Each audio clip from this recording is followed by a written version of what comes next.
This story is titled, My Fiancée Asked for a Break to Date Her Ex, saying she'd come back if it didn't work, so I made sure she came back to nothing. Hey folks, after lurking around here for what feels like forever, I figured it's time to share what's been going on with me lately. Alright, so here's the deal. My name's Liam, I'm 30, and up until recently, I thought I was marrying the love of my life, Tessa. We'd been together for 4 years, and for most of that time, I was sure we were solid.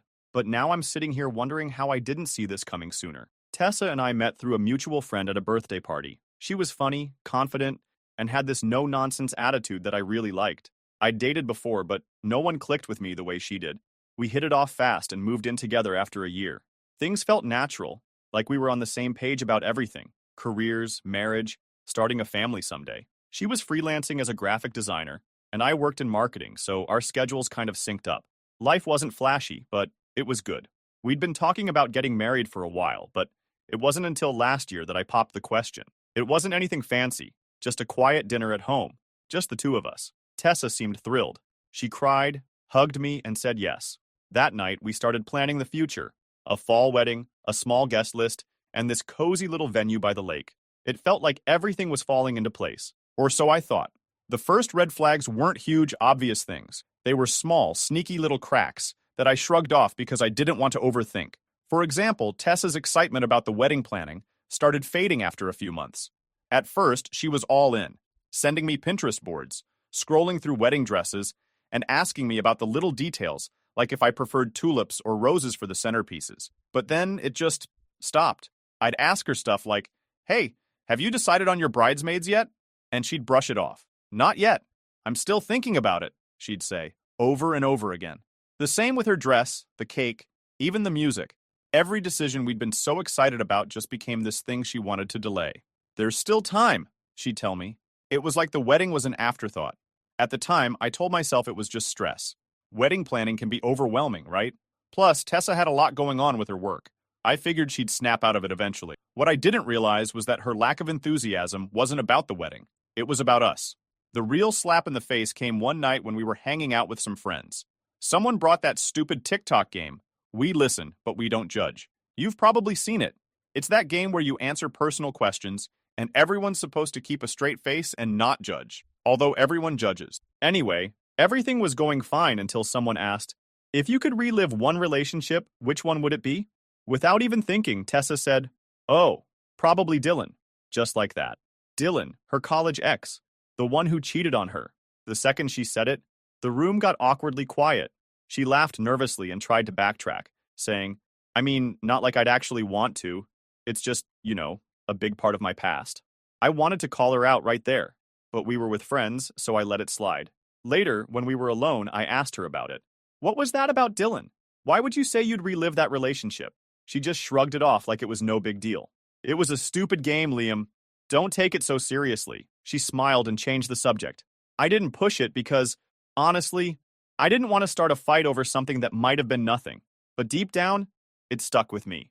After that, her behavior got harder to ignore. She was on her phone more often, scrolling through her messages with this sly little smile. She started making vague excuses about why she couldn't hang out or why she'd cancel plans at the last minute. "Oh, sorry, I just have a lot of work to catch up on tonight," she'd say. Or, "I promised my mom I'd visit this weekend." The excuses weren't exactly suspicious, but they were piling up. It felt like I was suddenly less of a priority. Then came the Friday night that changed everything. I got home early from work, excited to spend the evening with Tessa. I was thinking we could order in and binge watch something, just a low-key night. When I walked in, though, the vibe was off. She was sitting on the couch with her laptop, but she wasn't working. She was just sitting there, staring at the screen, completely zoned out. "Hey, I'm home," I said, trying to break the tension. "You're early," she replied. Like that was a bad thing. I brushed it off and went to the kitchen to start making dinner. But the silence in the house was suffocating. Usually she'd be asking me how my day was or telling me about hers, but tonight, nothing. Finally, I turned around and asked, "Everything okay?" She closed her laptop and looked at me. "Actually, there's something I need to talk to you about." And just like that, my stomach dropped. You know that feeling when you know something bad's about to happen, but you can't stop it? That was me, standing there like an idiot with a spatula in my hand. I walked over and sat across from her. "All right," I said. "What's going on?" She hesitated, like she was trying to find the right words. Then she just came out with it. I've been thinking about us and about Dylan. I swear, I almost laughed. Dylan, are you serious? What about him? She bit her lip and avoided my eyes. I think I need some time to figure things out. I want to take a break to see if there's still something there with him. I couldn't believe what I was hearing. You want to take a break so you can date your ex? Are you out of your mind, Tessa? We're engaged. It's not like that, she said quickly, like she thought she could smooth this over. I need to know if I'm making the right choice with you. And if it doesn't work out, I promise I'll come back. That's when I realized just how deep her audacity ran. She thought I'd sit around and wait for her to figure out if I was good enough. At that moment, something inside me shifted. I didn't blow up, didn't yell. I just sat there staring at her, wondering how the hell I didn't see this coming. I didn't even know how to respond at first. My fiancé, just told me she wanted to take a break to explore things with her ex, Dylan. What do you even say to that? Finally, I managed to ask, so what exactly does this break mean to you? My voice came out calm, way calmer than I felt. She straightened up a little, like she'd been preparing for this conversation. I think we need some space to figure things out. I'll take some time to see if what I'm feeling about Dylan is real, and you can take time to reflect on us too. I couldn't believe the nerve. Wait, I said, leaning forward. You're saying you need to date your ex, but I need to reflect on us? What kind of backwards logic is that? Tessa sighed, like I was the one being unreasonable. It's not about you doing something wrong, Liam. This is about me figuring out what I need. I felt she had rehearsed this. The way she was talking, the way she avoided eye contact, it was like she'd already decided this was happening, and now she just needed me to roll with it. You know this sounds insane, right? I said. You don't just put your fiancé on hold while you go play what if with some guy who treated you like garbage. Her face hardened, and for the first time, I saw just how stubborn she could be. I'm not asking for permission, Liam. I'm telling you what I need. That one hit different. I wasn't just upset anymore. I was angry. I stood up and started pacing, trying to calm myself down. So what, Tessa? You're just gonna pack a bag and head over to Dylan's place? Is that your big plan? No, she snapped. It's not like that. I don't know what it looks like yet, but I need clarity before we move forward. I owe it to myself to know I'm making the right decision. You owe it to yourself, I repeated, laughing bitterly. And what about what you owe me? We're engaged, Tessa. We're supposed to be building a life together. And now you're telling me you need to test drive your ex to make sure I'm good enough? I never said you weren't good enough, she shot back, her voice rising. But if we're going to spend the rest of our lives together, I have to be certain. And right now, I'm not. That was it. It wasn't just that she wanted to explore things with Dylan. It was that she wasn't sure about me. After 4 years together, after all the plans we'd made, she still wasn't sure. It hit me all at once. She didn't even realize how hurtful and ridiculous her request was. She thought this was reasonable, like I'd just sit there while she worked through whatever nonsense was spinning in her head. I stopped pacing and looked at her. Really looked at her. You know what? Sure, I said, my tone flat. Take your break. She blinked, caught off guard by how easily I agreed. Liam, I'm not trying to hurt you. I need space to figure things out. I nodded, keeping my expression neutral. All right, if that's what you need. She hesitated, like she was expecting me to argue, to fight for her. When I didn't, she stood up, grabbed her laptop, and mumbled, I'll stay at my mom's for a bit. This isn't forever. We'll talk when I've had some time. Okay, I said simply. She glanced at me, unsure of how to respond, then disappeared into the bedroom. I could hear her moving around, throwing stuff into a bag. I stayed on the couch, calm on the surface, but my mind was already turning. If she wanted her break so bad, fine. Let her have it. A few minutes later, I heard the front door close. She was gone, probably thinking she'd left me here to wait and wonder. Little did she know, I wasn't going to just sit around. She could have her fantasy, but I had my own plans now. I don't know how long I sat there before I finally snapped out of it. The first thing I did was grab my phone and call my buddy Noah. Noah's been my best friend since college, and he's the kind of guy who doesn't sugarcoat things. If I needed someone to tell me I wasn't crazy for feeling like my entire life had just fallen apart, he was the guy. Yo, what's up? He answered, his voice casual. Tessa wants to take a break to date her ex, I blurted out. There was a long pause. What the hell? He finally said. She said that to your face? Yup, I said, rubbing my temple. She packed a bag and left like it was no big deal. Said she needs clarity. Noah let out a low whistle. Dude, that's messed up. You okay? Not really, I admitted. I don't even know how to process this. 4 years, man. 4 years, and she's still hung up on Dylan. You want me to come over? He asked. We can order some food. Talk it out. Yeah, actually, that'd be great, I said. About an hour later, Noah showed up with pizza. He didn't even wait for me to explain the whole thing. He just listened as I vented about everything. By the time I finished, he was shaking his head. Bro, she's not worth this, he said. If she can't see what she has with you, that's on her. You're better off without someone who's going to treat you like a second option. I nodded, but it didn't make me feel any better. It wasn't just about losing Tessa. It was about losing the future I thought we were building together. I'd pictured a life with her. Marriage, kids, all of it, and now it was just gone. We stayed up late, talking and watching TV, and for the first time in hours, I started to feel a little less like the ground was crumbling beneath me. I didn't have a plan yet, but one thing was clear. I wasn't going to let Tessa keep me on a leash while she figured out what she wanted. The next morning, my phone buzzed. I rolled over, half awake, and squinted at the screen. Tessa, of course. Can we talk? I stared at the message for a moment, my brain still foggy. She wants to talk? Seriously? After everything she laid out, now she wants to play the concerned fiancé? I thought she might have realized how stupid she sounded yesterday. I dragged myself to the kitchen to make coffee. There was no way I was dealing with this nonsense before caffeine. As I leaned against the counter, sipping my coffee, my mind raced. She really had the nerve to come back and act like I was the one who owed her patience. It wasn't anger I felt. At least not anymore. It was more disbelief. How could someone be so oblivious? So wrapped up in their own fantasy that they thought this kind of stunt was acceptable. But I wasn't about to let her see that. No. If she wanted to play this game, I'd play along. Except I wouldn't be the one losing. Finally, I picked up my phone and replied, "Sure, come over later." Short, simple. Let her think she's still in control. A few hours later, there she was, standing at the door like nothing had happened. She looked polished, like she'd spent way too much time trying to perfect that calm, collected look. Her hair was done, makeup flawless. I could tell she'd rehearsed this. She was ready to sell me whatever she'd come up with. I stepped aside and let her in without a word. She walked in like she still belonged here, sitting on the couch like it was any other day. "Thanks for letting me come by," she said softly like she was doing me a favor. I leaned against the wall. "What's up?"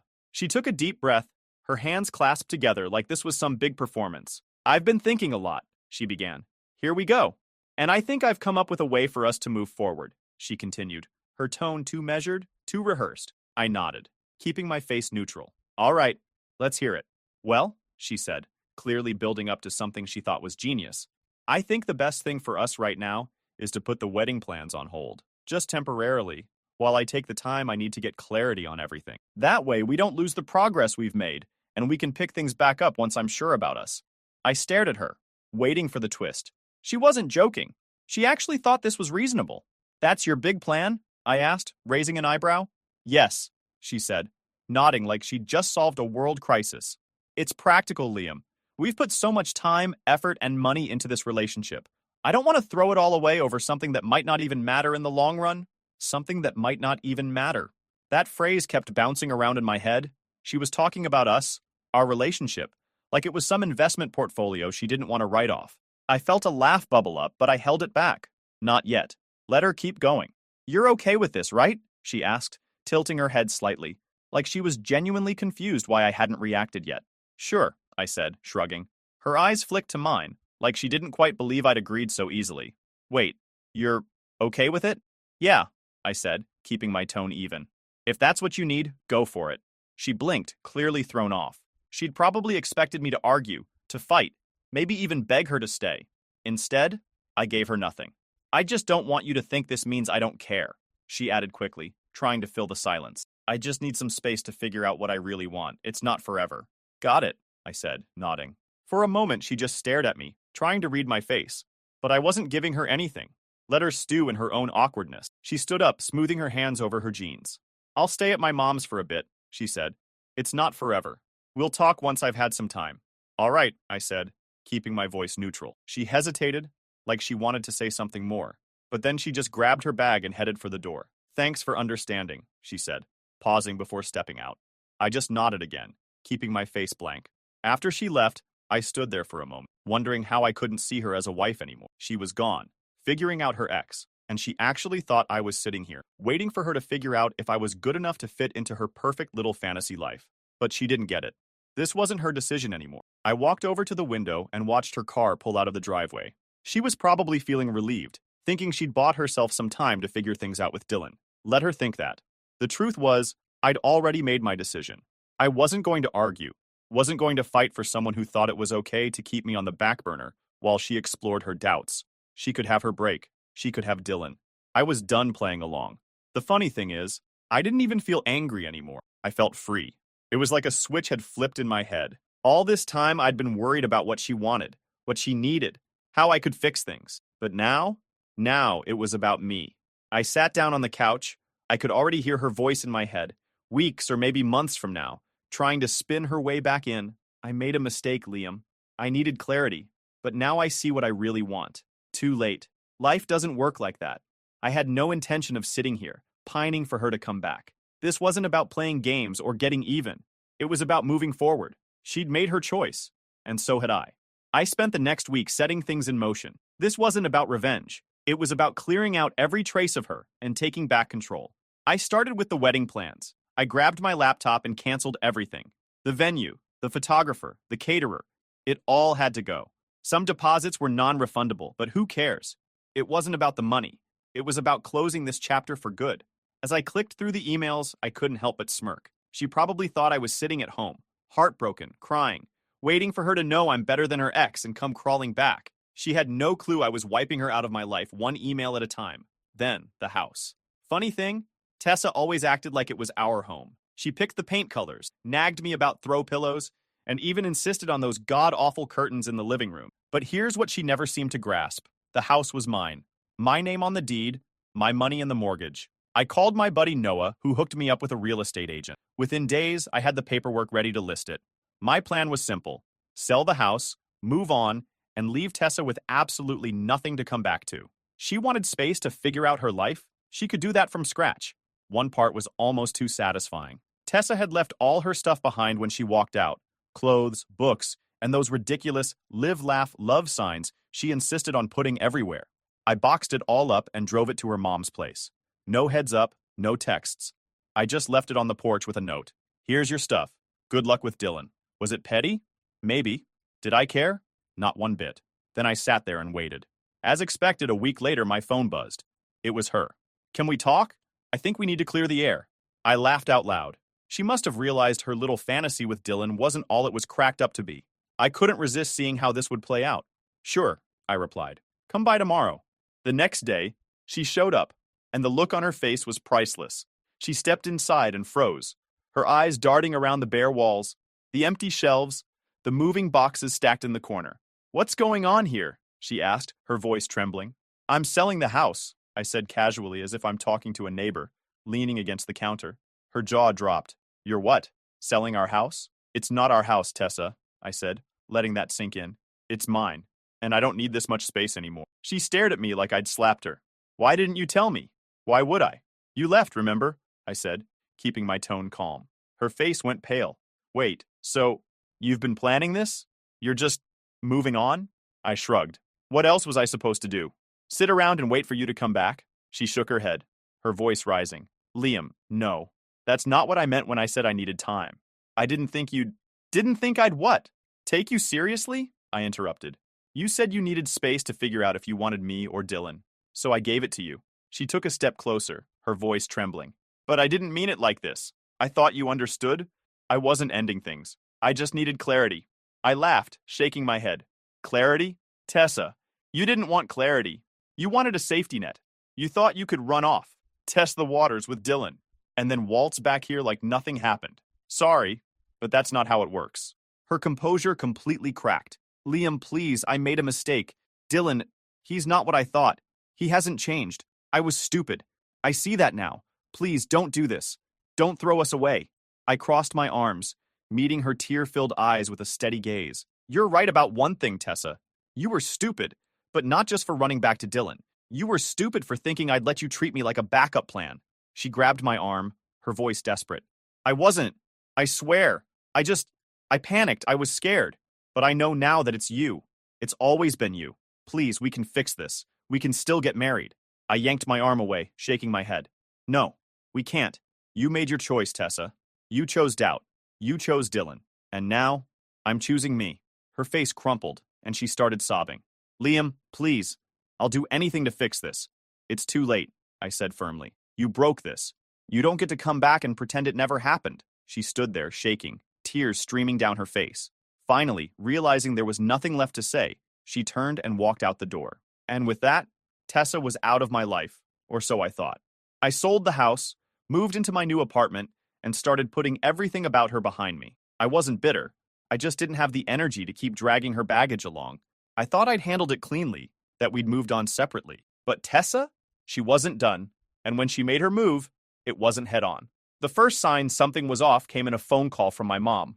I'd barely said hello before she launched into it.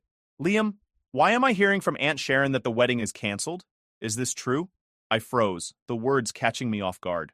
The only people who knew the wedding was off were me and Tessa. I hadn't even told my family yet because, frankly, I didn't want to deal with their reaction. But now the news was out. Where did Aunt Sharon hear that? I asked cautiously, already suspecting the answer. From Tessa's mom. She's been telling everyone that you called off the wedding. Apparently, Tessa is heartbroken, and you're being unreasonable. I nearly dropped the phone. Heartbroken. Unreasonable. The audacity of her spinning this like I was the bad guy was almost impressive. She had been the one to walk away, the one who wanted to figure things out with her cheating ex. And now she was painting me as the villain? Mom, that's not what happened, I said, trying to keep my voice calm. Tessa and I aren't together anymore. She made her choice, and I moved on. Well, you need to do some damage control, she said, her tone sharp. Half the family is talking about this, and they all think you blindsided her. Damage control. That's what it came to now. Not only had Tessa managed to worm her way into my family's conversations, but she'd turned the entire thing into a pity party for herself. I should have let it go. I should have chalked it up to her being petty and left it at that. But when I got a call later that same day from my boss, I realized this wasn't just a family issue anymore. Hey, Liam, I wanted to check in, my boss said cautiously. Is everything okay? I heard from a friend of mine. Apparently your ex is going through a tough time, and she mentioned your name. My ex mentioned my name? At work? She didn't give any details, but you know how these things spread. Just making sure it's not going to cause distractions here. I clenched my jaw, the pieces falling into place. Tessa hadn't just been telling her side of the story to family. She was dragging my name into her personal sob story with anyone who would listen. I thanked my boss for letting me know and hung up. My blood was boiling. This wasn't about closure or fixing things anymore. She was deliberately trying to sabotage my life, painting herself as the victim to anyone who would give her 5 minutes of attention. That was the last straw. I'd stayed quiet up until now, thinking it was the mature thing to do. But if she wanted to play games, I wasn't going to sit back and let her rewrite the narrative. The next day, I sent a group message to both of our families, keeping it short and to the point. Hi everyone, I wanted to address something. Tessa and I are no longer engaged, and it was a mutual decision after a lot of difficult conversation. I'd appreciate it if we could all respect each other's privacy and move forward without assigning blame. Thank you. It wasn't dramatic, but it was enough to cut off her nonsense before it spread further. Then I blocked her on everything. Phone, social media, email. She didn't deserve access to my life anymore. Not after how she'd tried to twist things. The fallout wasn't easy. My mom wasn't thrilled about me handling it so bluntly, and a couple of relatives still whispered about how I could throw away such a good thing. But I knew the truth, and that was enough. All what my ex-fiancée did was show me how little she respected me or the relationship we'd had. If anything, she made me even more grateful that I'd cut her out for good. So here I was, finally drawing the line. Blocking her was like flipping a switch, cutting the power to the drama machine she'd been running for weeks. It wasn't just about silencing her. It was about reclaiming my peace. The first thing I did was take control of the narrative. People love to fill in the blanks when you stay quiet, and I'd given Tessa way too much space to craft her story. So I called up the people whose opinions mattered to me, my close friends, my siblings, and my mom. I laid it all out, no embellishments, just the facts. Look, I told my mom over coffee, I didn't throw away a good thing. She bailed on me for her ex, plain and simple. I tried to be civil, but she's out here spinning tales like she's the victim. I'm not letting her trash my name. Mom gave me her classic disapproving look, the one that could make a grown man feel like a scolded teenager. I get it, Liam, but you could have been more tactful. Tactful? Mom, she's airing our dirty laundry to anyone who'll listen. I'm done playing nice. That seemed to click for her. She sighed, finally conceding, I just want you to be happy. Don't let her drag you down. From there, I made it my mission to shut down the whispers wherever they popped up. If someone brought up Tessa, I gave them the short version. It didn't work out, and she's not the person I thought she was. End of story. Most people got the hint and dropped it, but a few needed a bit more directness. Like my cousin Mark, who cornered me at a family barbecue. Hey man, I heard you left Tessa high and dry. What's up with that? I stared at him, barely believing the audacity.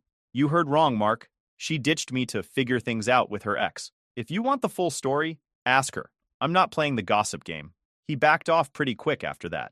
While I was busy cleaning up the social mess, I also had to deal with work. My boss, thankfully, was chill about the whole thing. I explained the situation in private, emphasizing that it wouldn't affect my performance. He nodded and said, I figured there was more to it. Just keep your head down, and don't let it get to you. But Tessa wasn't done trying to stir the pot. A week later, I got an email from a mutual friend of ours, Sarah. She wasn't taking sides, but she felt the need to share something. Hey Liam, I thought you should know Tessa's been posting stuff online. Nothing outright nasty, but it's obvious she's talking about you. Just wanted to give you a heads up. I thanked Sarah and checked it out. Sure enough, Tessa had been posting vague, passive-aggressive quotes about betrayal and heartbreak. Stuff like, some people will throw away diamonds to chase stones. Real subtle. At first, I was tempted to respond, to call her out for the nonsense. But then I stopped myself. Why stoop to her level? She wanted a reaction, and I wasn't giving her one. Instead, I reported her post for harassment and moved on. That was the real turning point for me, realizing I didn't owe her or anyone an explanation anymore. My life wasn't a public forum for her to dissect and manipulate. If she wanted to live in the past, that was her problem, not mine.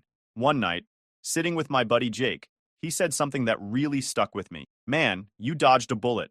Imagine if all this came out after you were married. You're better off, trust me. He was right. As painful as it had been, breaking things off with Tessa, before we tied the knot was the best thing that could have happened. It wasn't just about avoiding the drama. Being with her had blinded me to what I really wanted in a partner. Someone who had my back, not someone who'd turn on me the second things got tough. By the time a few months had passed, Tessa's antics started to fade into the background. People moved on, and so did I. The family stopped bringing her up, the whispers at work died down, and her online posts eventually dried up. It was like she finally realized she couldn't keep milking the situation for sympathy. I'd like to say I forgave her, but honestly, I didn't. And that's okay. Not every wrong has to be forgiven to be left behind. I don't hate her. I just don't care anymore. The real closure came when I realized I wasn't waiting for her to apologize or for people to see my side. I was living my life for me, not for anyone else's validation. So I guess all I want to say is that sometimes the hardest decisions are the ones that save you. Cutting ties with Tessa wasn't easy, but it was necessary. It taught me to trust my gut, to stand up for myself, and to never settle for less than I deserve. Looking back now, I don't regret a thing. I'm in a better place, mentally, emotionally, and even physically. Life's too short to waste on people who don't value you. And if I've learned anything, it's this. The best revenge isn't getting even. It's living well. And with that, this chapter of my life is officially closed. Thanks for sticking until the end.